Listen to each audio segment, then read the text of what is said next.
மத்தேயு எழுதின சுவிசேஷம் 2வது அதிகாரம்.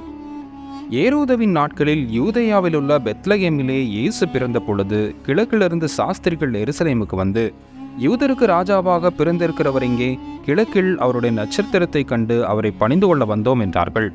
ஏரோது ராஜா அதை கேட்ட பொழுது அவனும் அவனுடைய கூட எருசலேம் நகரத்தார் அனைவரும் கலங்கினார்கள். அவன் பிரதான ஆசாரியர் ஜனங்களின் வேதபாரகர் எல்லாரையும் கூடிவர செய்து, கிறிஸ்துவானவர் எங்கே பிறப்பார் என்று அவரிடத்தில் விசாரித்தான். அதற்கு அவர்கள், யூதேயாவில் உள்ள பெத்லகேமில் பிறப்பார். அதேனென்றால், யூதேயா தேசத்தில் உள்ள பெத்லகேமே, யூதாவின் பிரபுக்களில் நீ சிறியதல்ல. என் ஜனமாகிய இஸ்ரவேலை ஆளும் பிரபு உன்னிடத்திலிருந்து புறப்படுவார் என்று தீர்க்கதரிசியினால் எழுதப்பட்டிருக்கிறது என்றார்கள். அப்பொழுது ஏரோது சாஸ்திரிகளை இரகசியமாய் அழைத்து, நட்சத்திரம் காணப்பட்ட காலத்தை குறித்து அவர்களிடத்தில் திட்டமாய் விசாரித்து, நீங்கள் போய் பிள்ளையை குறித்து திட்டமாய் விசாரியுங்கள். நீங்கள் அதை கண்ட பின்பு நானும் வந்து அதை பணிந்து கொள்ளும்படி எனக்கு அறிவியுங்கள் என்று சொல்லி அவர்களை பெத்லகேமுக்கு அனுப்பினான். ராஜா சொன்னதை அவர்கள் கேட்டு போகையில், இதோ அவர்கள் கிழக்கிலே கண்ட நட்சத்திரம் பிள்ளை இருந்த ஸ்தலத்துக்கு மேல் வந்து நிற்கும் வரைக்கும் அவர்களுக்கு முன் சென்றது. அவர்கள் அந்த நட்சத்திரத்தை கண்டபோது மிகுந்த ஆனந்த சந்தோஷமடைந்தார்கள். அவர்கள் அந்த வீட்டிற்கு பிரவேசித்து பிள்ளையும் அதன் தாயாகிய மரியாளையும் கண்டு சாஷ்டாங்கமாய் விழுந்து அதை பணிந்து கொண்டு தங்கள் பொக்கிஷங்களை திறந்து பொன்னையும் தூபவர்க்கத்தையும் வெள்ளை போலத்தையும் அதற்கு காணிக்கையாக வைத்தார்கள். பின்பு அவர்கள் ஏரோதினிடத்தில் திரும்பி போக வேண்டாம் என்று சொப்பனத்தில் தேவனால் எச்சரிக்கப்பட்டு வேறு வழியாய் தங்கள் தேசத்துக்கு திரும்பி போனார்கள்.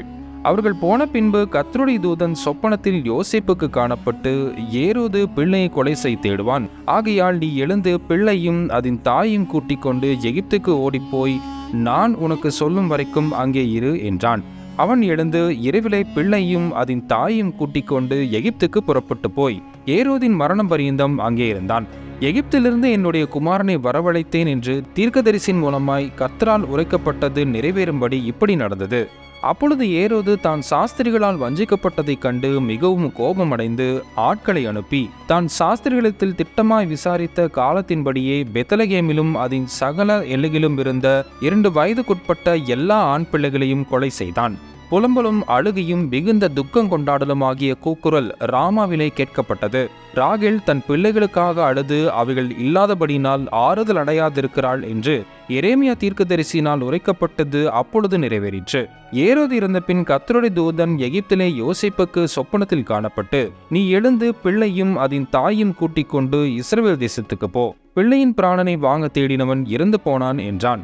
அவன் எழுந்து பிள்ளையும் அதன் தாயும் கூட்டிக் கொண்டு இஸ்ரவேல் தேசத்துக்கு வந்தான். ஆகிலும் அர்க்கெலாயு தன் தகப்பனாகிய ஏரோதின் பட்டத்துக்கு வந்து யூதேயாவில் அரசாளுகிறான் என்று கேள்விப்பட்டு அங்கே போக பயந்தான். அப்பொழுது அவன் சொப்பனத்தில் தேவனால் எச்சரிக்கப்பட்டு கலிலேயா நாட்டின் புறங்களிலே விலகி போய் நாசரேத் என்னும் ஊரிலே வந்து வாசம் பண்ணினான். நசரேயன் எனப்படுவார் என்று தீர்க்கதரிசிகளால் உரைக்கப்பட்டது நிறைவேறும்படி இப்படி நடந்தது.